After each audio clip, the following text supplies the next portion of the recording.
So I would like to thank the organizers to invite me here. So it's always a pleasure to be in ESI. I have been many times, sometimes for a long period. And so my subject is not directly related to the main subjects which are presented here, but the objects that we will meet along the talk, I hope you are familiar with. Sometimes for other reasons than this one, but you will. And so I choose this talk because we will meet some Dirichlet-to-Neumann operator, and that was mentioned in the main lines for the conference. So if I forget to mention after that, okay, it does not work anymore. No, I don't see.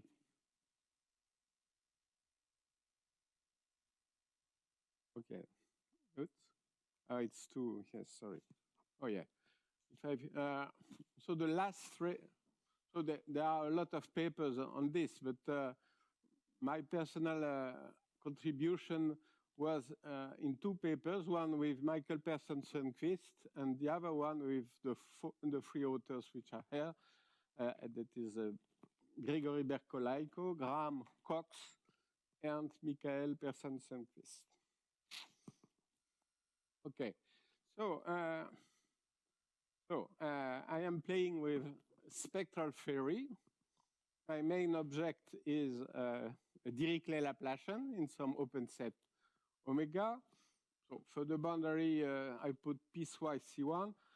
And the goal is to analyze the link between the spectral properties of this Laplacian and partitions of omega in some sense that will be more clear later. So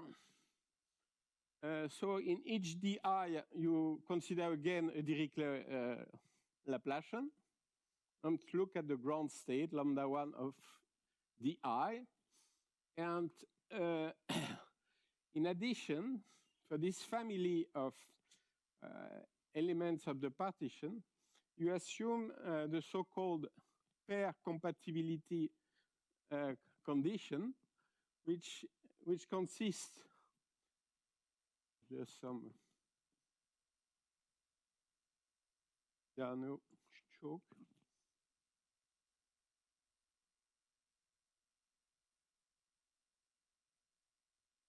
So this is my omega. Say this is a simple partition, and what I call neighbors are open set which has a common boundary, which is at least a line.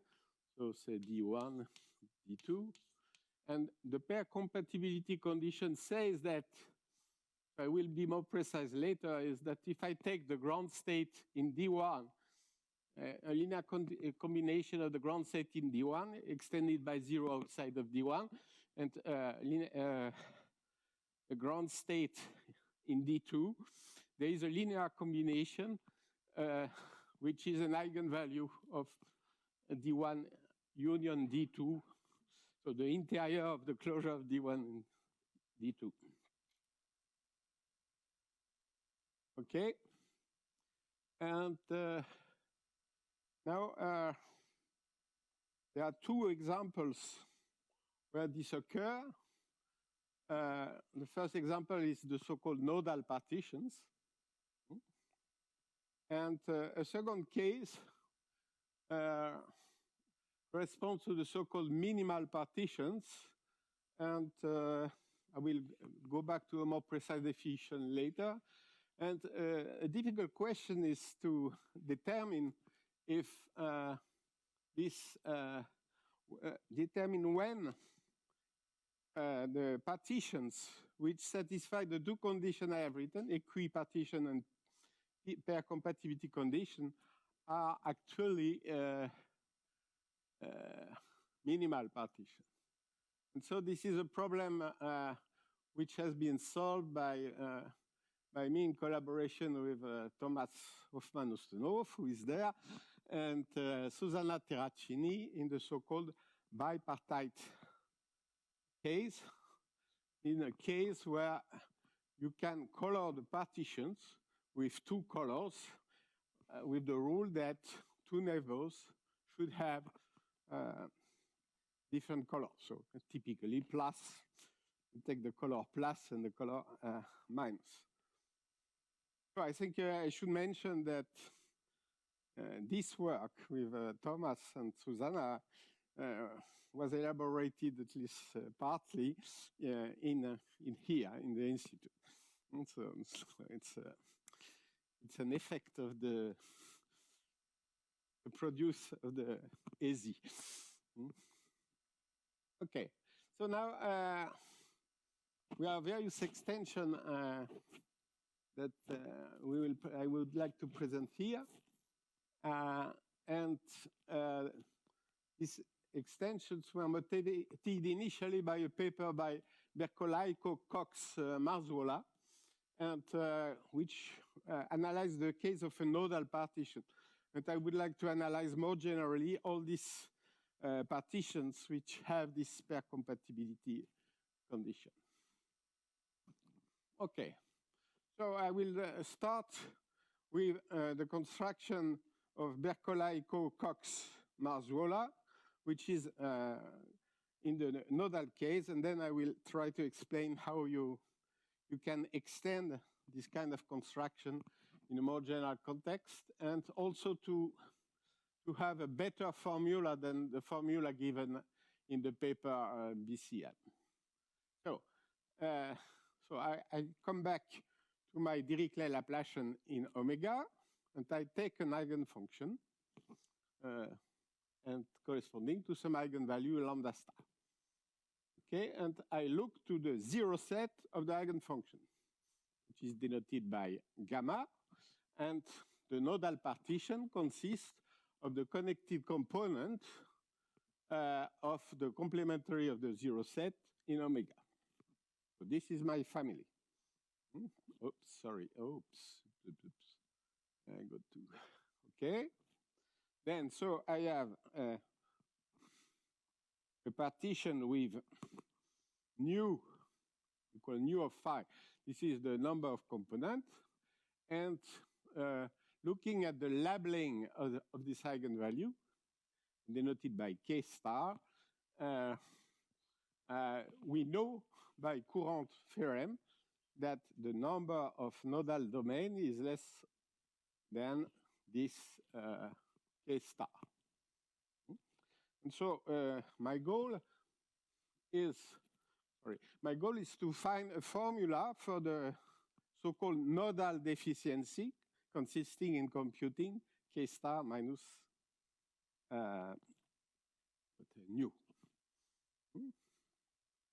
So what we call the Courant-Chart case is a case where you have equality. Okay, and the main object for this is find the formula is related to the some construction based on the Dirichlet-to-Neumann operator. And so this has been presented at least by in the talk of Tom Est. So given an open set E, I'll try to solve. So my E will always have will be at least Lipschitz. But here I cannot relax too much the assumption, because I need to treat example of this type. And so basically it's piecewise C infinity.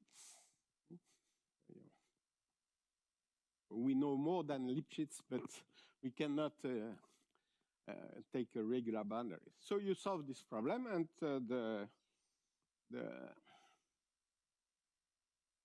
you define the Dirichlet-to-Neumann operator by this rule.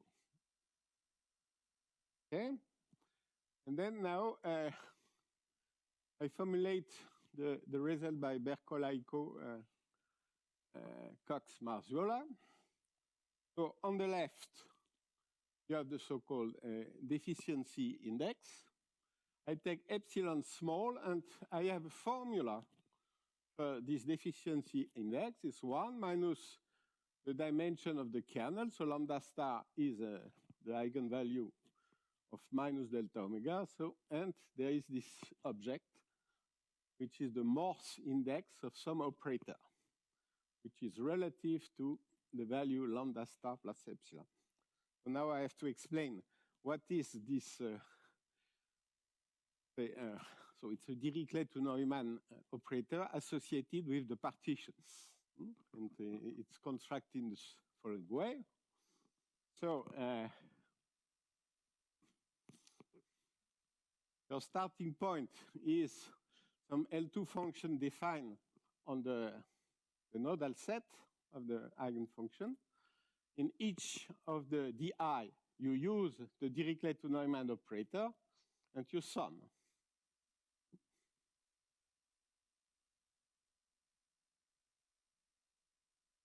Okay, so this is this formula. So this is a combination of Dirichlet-to-Neumann operator attached to each element of the partition.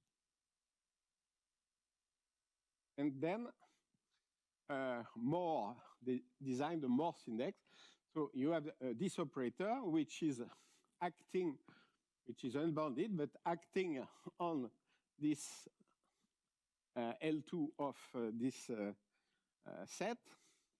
Yes, it was, maybe I forget to mention that for my Dirichlet-to-Neumann operator, when I meet the boundary of omega, I take as the data here is 0. So it's a restricted, it's a restriction of the usual Dirichlet-to-Neumann operator, where I put 0 when I am on the boundary of omega. Okay. Sorry. Okay. So now the question is to prove this this formula. We have to find a way to count the number of negative eigenvalue of the operator. And so for this, so they were previously other proofs, but this one is particularly simple and consists to analyze the spectrum of a family of operator satisfying a kind of transmission condition defined by the parameter sigma. That is, you consider the following bilinear form, parameterized by sigma. Sigma is between 0 and plus infinity, and you look to the variation of the eigenvalues, lambda k of sigma. So for sigma between 0 and plus infinity. Okay, so it's clear from the definition that you have the monotonicity of the eigenvalue, and you can also show that you have you can always parameterize locally the eigenvalue analytically. Now, yes. What is gamma? Gamma is the 0 set of the eigenfunction. Okay? And then the idea is to follow the evolution of each eigenvalue and to relate the number of negative eigenvalue of my Dirichlet-to-Neumann operator with the number of eigenvalues which cross lambda star plus epsilon as sigma goes from 0 to infinity. We have just to prove the theorem, to analyze to follow the situation with respect to sigma, and essentially to understand what is going on at 0, sigma equals 0, and at plus infinity. And then between you have increasing line. And now what is the situation? So when sigma tends to plus infinity, then you get at the end the Laplacian on on the union, the disjoint union of the di. And so, because you have a new component, you have for the first eigenvalue, you have you have lambda star, which is with multiplicity nu. Now, when sigma equals 0, you are in the usual Dirichlet problem in omega. You have not added anything. And so you can again count the number of eigenvalues. And then by deformation, you get the statement. The statement which is here.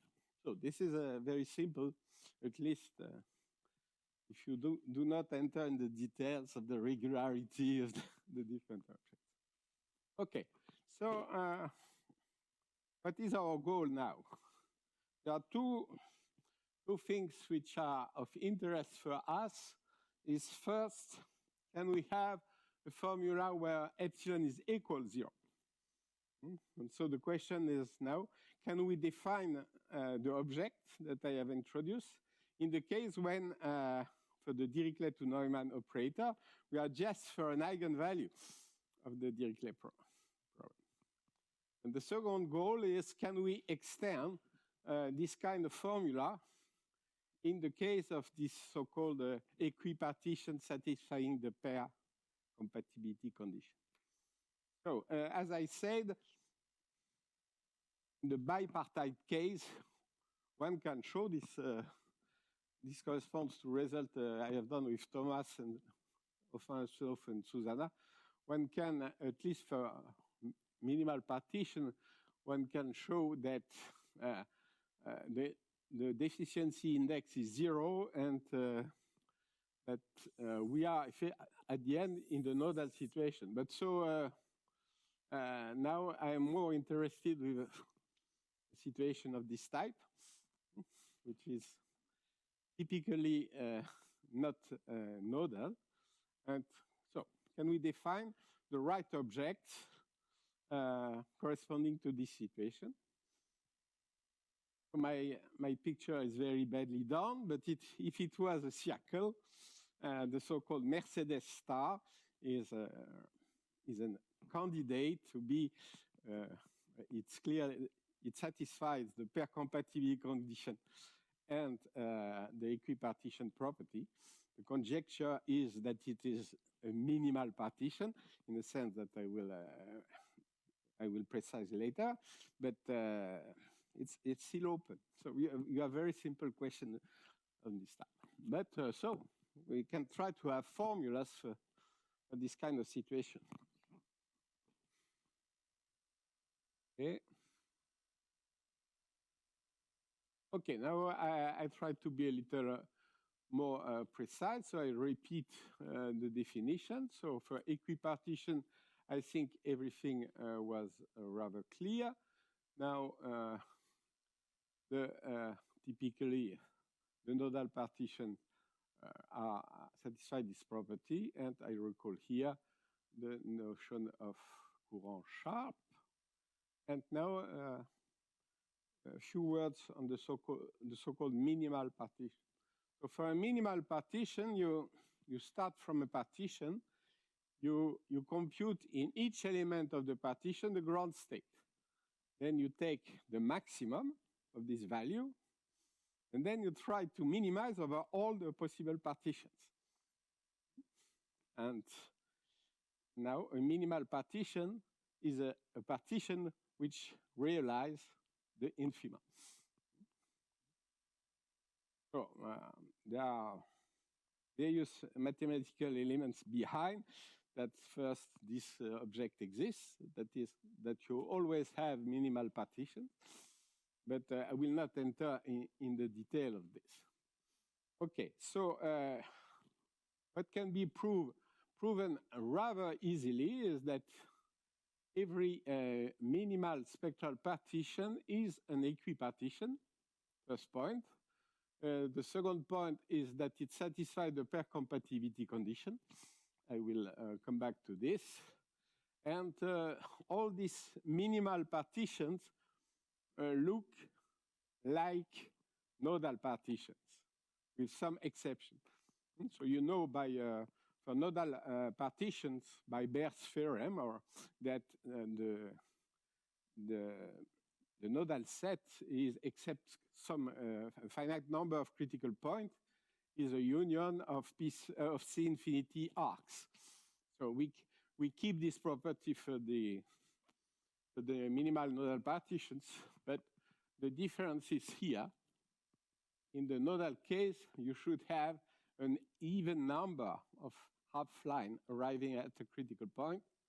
So for a minimal partition, it can be odd. Or you can have a mixture of odd points or and even points. So this is again a partition. Okay.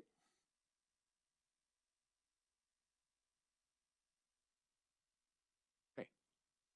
So I will only consider the simply connected case. There are interesting questions about the holes, but which were analyzed also with Thomas Hofmann-Ostenhoff, Marius Hofmann-Ostenhoff, and Mark Owen, actually earlier. But so here is a typical example. This one is not an abstract picture. It's an object that you can compute numerically, trying to find a minimal partition. But I don't say it's a minimal partition. Okay. Then I have already at least vaguely defined what is the notion of neighbors and the notion of bipartite property also. I call it also admissible. And now I go back a little more precisely to this pair compatibility condition. And there are various notions which can appear. One is this one, is the so-called weak pair compatibility condition, which consists to look at the two neighbors, di and dj, and to say that there exists some eigenfunction uij, such that minus Laplacian, the Dirichlet-Laplacian in dij, is an eigenvalue. And such that also the nodal set of uij is just the line between d1 and d2, or union of line if the neighbor is more, the intersection is more complicated. Okay. The stronger version is essentially what I said in the introduction, with some addition that the choice of the ui is done for each di. I have a choice of the ground state, and then it works for all the pairs. So there is a uniform choice of the ui, such that for any pair, then I can choose uij as ui minus uj. And so this is much stronger property. But we have shown that in the simply connected case, the weak compatibility condition implies the strong one. But from now on, I will assume that I am in the strong, with the strong pair compatibility condition. Means that I can choose in each di a ground state ui, such that the way I construct this is ui minus uj if I have two neighbors. So there are other criteria given in other papers by Berkolaiko, Cushman, Swilansky for conditions which imply this strong pair compatibility condition. Okay. And then here is the version epsilon equals 0 of the theorem. And so this is a result that is new. And now the formula, there are two formulas. One is simply that the nodal deficiency is just given by the Morse index of some operator that I have to define. And an additional thing is that that you cannot get from the version with epsilon, at least when the multiplicity of the eigenvalue is more than 1, you cannot get it in this way, is that you have a direct relation between the dimension of the eigenspace with the dimension of the kernel of this Dirichlet-to-Neumann operator. Okay. It's relatively difficult to give the precise definition, but at least it starts simply. It's more the proof which are complicated. So in order to define this new Dirichlet-to-Neumann operator, I will not define this on all L2 of gamma, but on a subspace, a closed subspace of L2 of gamma, and which is given by, so simply you try to solve your Dirichlet-to-Neumann operator, but then you have if you have the eigenvalue, you cannot solve it unless you add conditions, some condition. And what I have written here is just this condition. So for each I, the condition to solve the Dirichlet-to-Neumann operator in the I is possible if I introduce the restriction of the element G to the boundary of the I, if I add this condition, this orthogonality condition. Okay, so once I have defined this S, now I can solve it for each I, and then I sum. The problem is that when I do this sum, there are no reason to arrive in the L2 of, in the S I have defined before. So I have to project, to use the orthogonal projection on the closed subset I have defined before, so on this S. So I start from an element of S. I solve my different Dirichlet-to-Neumann operator in each di. I take the sum, and then I project by the orthogonal projection. So when I say that I solve in each di, I have not given precisely how I solve it, because there are no uniqueness, because lambda star is an eigenvalue. But the result is that for any choice, after projection, I get the same object. And so this is my new Dirichlet-to-Neumann operator. And then the proof goes essentially in the same way as before. Okay. Now, there's some time. Now, how to extend to equipartitions? There are various difficulties.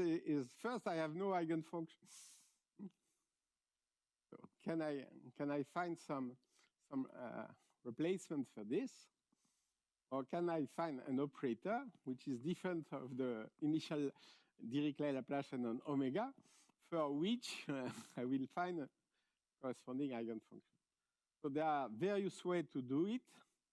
So I will first present the way which was done in the most recent paper with Cox, Bercolaiko, and Michael Persson-Sundquist.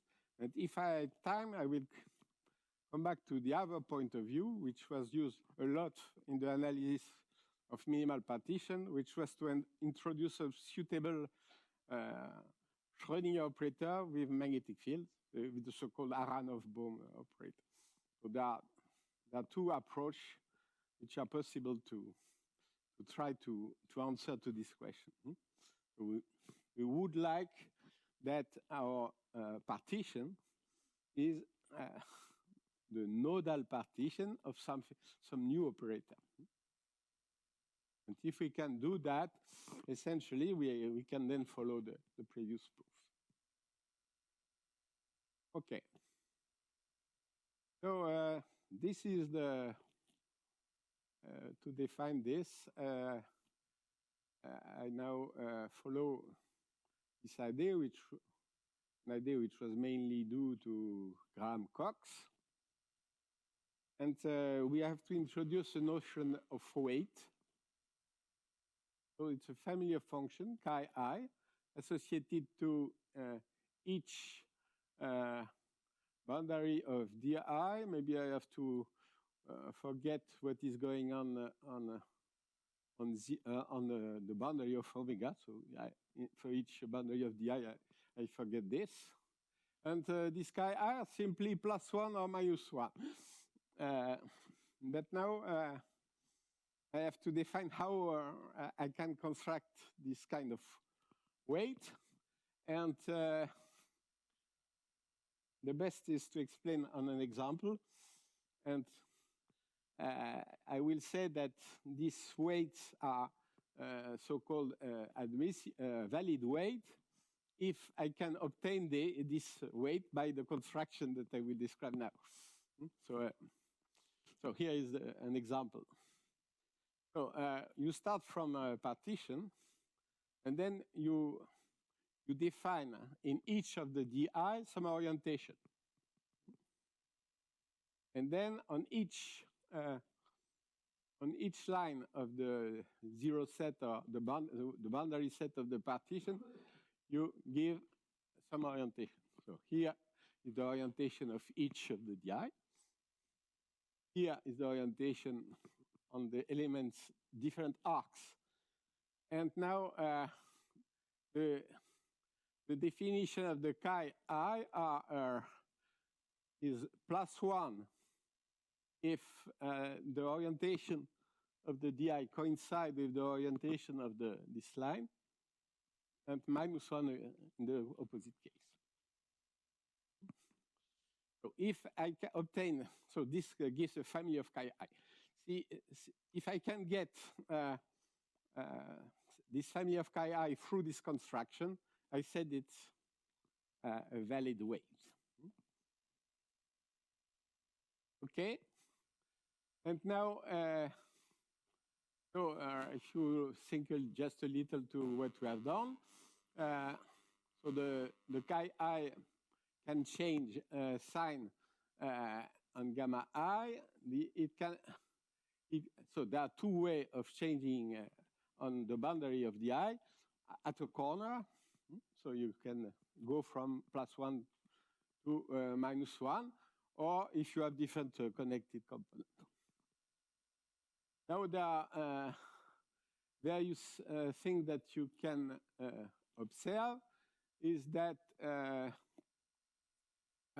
if the partition is bipartite, then you can find your orientation and such that all the chi I are equal to 1.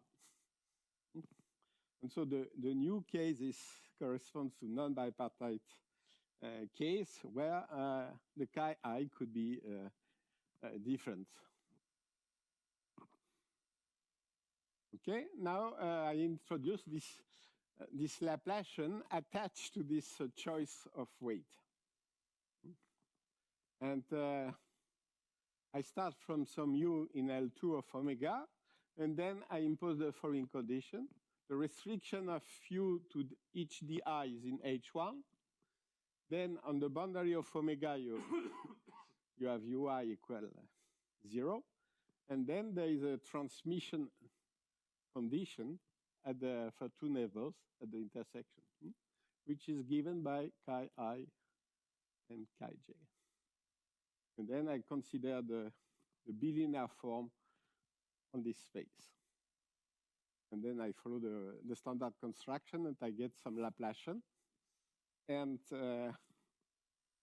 now what appears is that I can find an eigenfunction of this Laplacian, depending on chi, such that the nodal set of this eigenfunction is just the boundary of the partition I was starting. Now, the construction of this family of weights, admissible weights, is not unique. But one can show that all the Laplacian that you can get for different construction are unitary equivalent. It is finally, at the level of the spectrum, you have a well-defined object. Okay, and then you follow. Once you have obtained this operator, you are, in some sense, in the nodal situation, and try to follow the construction. Okay.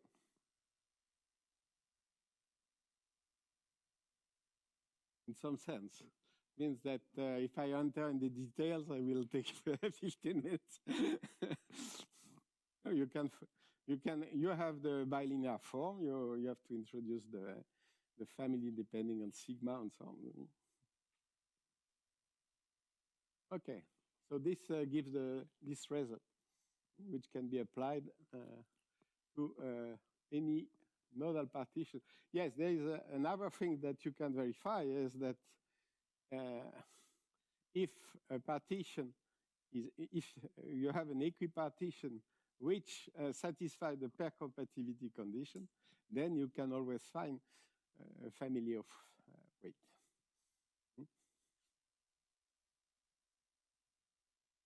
Okay, so I have 5 minutes. It's okay. Okay, so I will present another approach, which is closer to what we were doing in ESI, and which consists in introducing a magnetic operator.